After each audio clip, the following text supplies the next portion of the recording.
School में अब लूट हो खेला, अभिभावक परेशान, पढ़ाई बिजनेस हो गई, पढ़ाई बिजनेस हो गई। स्कूल में अब लूट हो खेला, अभिभावक परेशान, पढ़ाई बिजनेस हो गई। स्कूल में अब लूट हो खेला, अभिभावक परेशान, पढ़ाई बिजनेस हो गई, पढ़ाई बिजनेस हो गई। स्कूल में अब लूट हो खेला, अभिभावक परेशान, पढ़ाई बिजनेस हो गई, पढ़ाई बिजनेस हो गई। आवते जुलाई सोचलन लइकन के माई और बाप हो, लइकन के कैसे लेहब नई साल वाले किताब हो।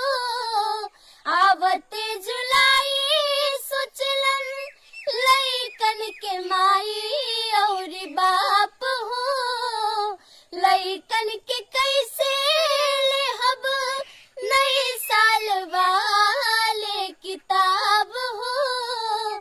सर जी बोले लने को न चाली, सर जी बोले लने को न चाली, कॉपी किताब पुरान, पढ़ाई बिजनेस हो गई, पढ़ाई बिजनेस हो गई।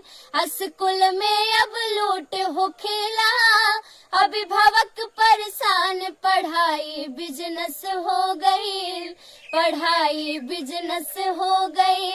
लइकन के खाते लोग करेलन मजदूरी, सारे जी न बुझेलन कुछ मजबूरी। लइकन के खाते लोग करेलन मजदूरी, सारे जी न बुझेलन कुछ मजबूरी।